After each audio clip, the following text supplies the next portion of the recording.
And welcome back to my channel mind and therapy. ये वाला video psychology की पढ़ाई की सेकंड वीडियो है। पहले वीडियो में हमने जाना था कि आखिर साइकोलॉजी में हम पढ़ते क्या हैं, और इस वीडियो में हम जानेंगे कि साइकोलॉजी पढ़ने के लिए क्या क्या तरीके होते हैं, किन रूट्स के थ्रू हमें जाना चाहिए और इसके लिए क्या स्किल्स की आवश्यकता होती है। तो चलिए शुरू करते हैं ये वीडियो। अगर आप सोच रहे हैं साइकोलॉजी पढ़ने के लिए, तो इसको पढ़ने के लिए सबसे पहला होता है कि आप बैचलर्स की पढ़ाई करें। Bachelor of arts which is BA और bachelor of sciences which is BSc. Depending किन किन यूनिवर्सिटीज़ में बीए अवेलेबल होता है या बीएससी अवेलेबल होता है, आप चूज़ कर सकते हैं। बैचलर्स लेवल कोर्स के एडमिशन क्राइटेरिया अलग हो सकते हैं डिपेंडिंग ऑन द यूनिवर्सिटी, लेकिन हाँ, आपके 12th में कैसे मार्क्स आते हैं इस पे बहुत डिपेंड करता है। आजकल अगर आप न्यूज़ पढ़ें या कट ऑफ्स देखें तो साइकोलॉजी की कट ऑफ्स काफ़ी हाई जाती हैं। It is one of the most sought after courses. Bachelor courses usually 3 साल के होते हैं। अगर आप बैचलर कोर्सेज इंडिया से बाहर करना चाहते हैं तो वो 3 साल या 4 साल भी हो सकते हैं, डिपेंडिंग आप कौन सी कंट्री में अप्लाई करते हैं। साइकोलॉजिस्ट बनना सिर्फ बैचलर्स पढ़ाई करने तक ख़त्म नहीं होता।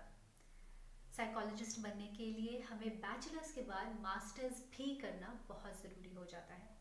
उसके बिना आप अपने आप को साइकोलॉजिस्ट नहीं कहला सकते। मास्टर्स की डिग्री फिर से कुछ कंट्रीज में 1 साल लगती है और कुछ जगहों पे 2 साल भी लग सकती है, depending on the country you are applying और the university which you are applying to. Masters courses usually एक एंट्रेंस एग्जाम पे डिपेंडेंट होते हैं, खासकर इंडिया में।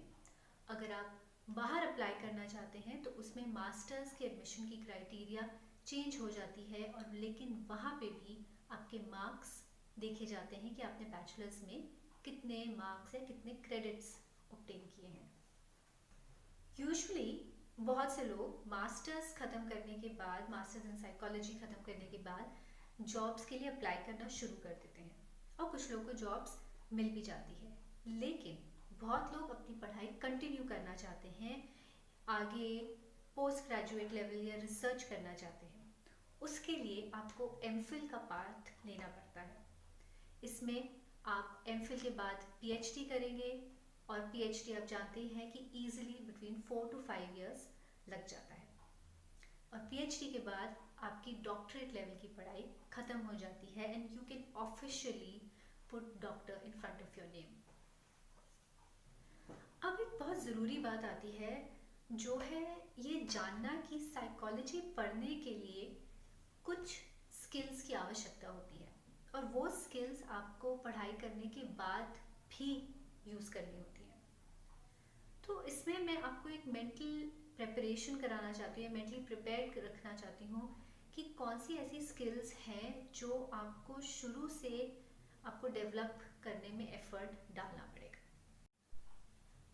तो अगर मैं स्किल्स को फॉर बेटर अंडरस्टैंडिंग 2 हिस्सों में डिवाइड करूँ, तो पहली रहेंगी कुछ पर्सनैलिटी बेस्ड स्किल्स और दूसरी रहेंगी कुछ टेक्निकल स्किल्स। तो पर्सनैलिटी बेस्ड स्किल्स पे शुरू करते हैं। जो सबसे इम्पॉर्टेंट एक स्किल या ट्रेट एक पर्सनैलिटी में होना ज़रूरी होती है, वो है पेशेंस। साइकोलॉजी की पढ़ाई काफ़ी टाइम ले सकती है, और इसमें सक्सेस पाना में भी थोड़ा टाइम लग सकता है, क्योंकि ये काफ़ी इंटेंसिव कोर्स होता है। तो पेशेंस होना एक बहुत ही अहम हिस्सा है इसमें। और पेशेंस काम भी आता है जब आप काम करने जाते हैं, चाहे वो ऑफिसेज में हो, चाहे वो रिसर्च में हो, चाहे वो टीचिंग में हो, क्योंकि रिजल्ट्स आने में टाइम लग सकता है, आपका प्रोजेक्ट का कंप्लीशन होने में टाइम लग सकता है। तो उसमें पेशेंस होना एक बहुत ज़रूरी होता है। दूसरी इम्पॉर्टेंट पर्सनैलिटी स्किल है जो है लिसनिंग स्किल्स। जाहिर सी बात है कि एक साइकोलॉजिस्ट होने के नाते आपकी लिसनिंग स्किल्स होना, अच्छी होना बहुत ज़रूरी होता है। आपको लोगों को सुनना होता है, उन्हें समझना होता है, वो कैसे बिहेव कर रहे हैं, वो क्या बोल रहे हैं, उसे सुन के प्रोसेस करना, एनालाइज करना।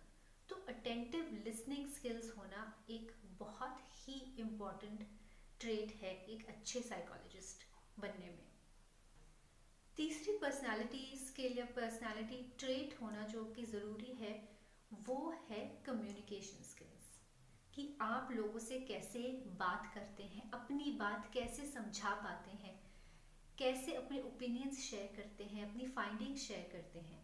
सो communication skills play a very important role in being a psychologist. चौथी इंपॉर्टेंट पर्सनालिटी स्किल है वो है एनालिटिकल स्किल्स। साइकोलॉजिस्ट होने के नाते आपको एक एनालिटिकल बेंट ऑफ माइंड होना बहुत ज़रूरी हो जाता है। रोज़मर्रा के काम में भी एक एनालिटिकल बेंट ऑफ माइंड की आवश्यकता होती है। बीइंग अ साइकोलॉजिस्ट आपको जो साइकोलॉजिकल डेटा होता है उसको एनालाइज करके इन्फ्रेंसेस निकालने होते हैं, जो आप बिहेवियर ऑब्जर्व कर रहे हैं उसका एनालिसिस करना होता है। तो एनालिटिकल बेंट ऑफ माइंड होना इसमें एक बहुत ही इम्पॉर्टेंट क्राइटेरिया रहता है। अब चलिए टेक्निकल स्किल्स पे आते हैं, या टेक्निकल ट्रेट्स की जो ज़रूरत होती है। अब टेक्निकल स्किल्स साइकोलॉजी में वो होती हैं जो साइकोलॉजी के काम में एक फाउंडेशन प्रोवाइड करती हैं, और चाहे कोई भी ब्रांच लें साइकोलॉजी की, ये टेक्निकल स्किल्स आना बहुत ज़रूरी होता है। तो सबसे पहली टेक्निकल स्किल जिसकी आवश्यकता रहती है वो है रिसर्च स्किल, मतलब ability to find information, to research, to do analysis of the research. Research कैसे करी जाएगी, क्या क्या फैक्टर्स होंगे, क्वालिटेटिव रिसर्च होगी या क्वांटिटेटिव रिसर्च होगी, कौन से रिसर्च मेथडोलॉजी यूज़ करनी है। तो ये आना समझना बहुत ज़रूरी होता है, चाहे आप कोई भी ब्रांच ऑफ साइकोलॉजी में काम करें। दूसरी इम्पॉर्टेंट टेक्निकल स्किल है वो है स्टैटिस्टिकल स्किल्स। जाहिर सी बात है कि अगर आप रिसर्च करेंगे या रिसर्च को अगर पढ़ेंगे तो उसके पीछे या उसके बाद कौन सी स्टैटिस्टिकल एनालिसिस होनी है, कैसे होनी है और क्यों होनी है, इसको जानना, करना और समझना उतना ही ज़रूरी हो जाता है। साइकोलॉजी में काफ़ी बार असेसमेंट, साइकोलॉजिकल टेस्ट बनाए जाते हैं जिसमें स्टैटिस्टिक्स का आना बहुत ज़रूरी होता है। Statistical skills and doing statistics, research based statistics is equally important and a much needed technical skill in the field of psychology. Now third technical skill जिसकी आवश्यकता रहती है वो है राइटिंग स्किल्स। अब आपने रिसर्च कर ली, उसका स्टैटिस्टिकल एनालिसिस कर लिया, लेकिन आप उसे प्रेजेंट कैसे करेंगे, उसके लिए अच्छी राइटिंग होना, आप अपने थॉट्स को, अपनी फाइंडिंग्स को कैसे रिटन में एक्सप्रेस करेंगे, वो आना बहुत ज़रूरी है।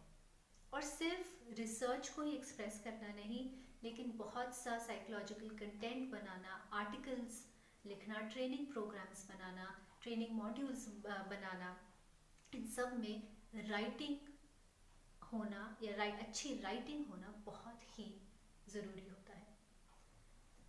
सो ये थे कुछ skills which are needed in the field of psychology, जो ट्रेड्स ज़रूरी रहते हैं, आवश्यक रहते हैं एक अच्छे साइकोलॉजिस्ट होने के लिए। आई होप आपको ये वीडियो इन्फॉर्मेटिव लगा हो, आप इस वीडियो के द्वारा अच्छे से समझ गए हो कि जब अगर आपको साइकोलॉजी पढ़नी है तो आपको क्या पाथ लेना है, चाहे आपको बैचलर्स करनी है, उसके बाद मास्टर्स करनी है, या अगर आपको पीएचडी करनी है। और इसके अलावा साइकोलॉजिस्ट बनने के लिए क्या क्या पर्सनालिटी स्किल्स की ज़रूरत होती है और क्या टेक्निकल स्किल्स की आवश्यकता होती है।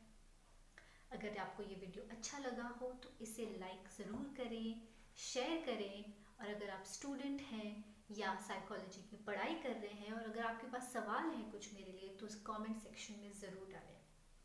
अब मैं आपसे अगले वीडियो में मिलूंगी, तब तक के लिए नमस्ते।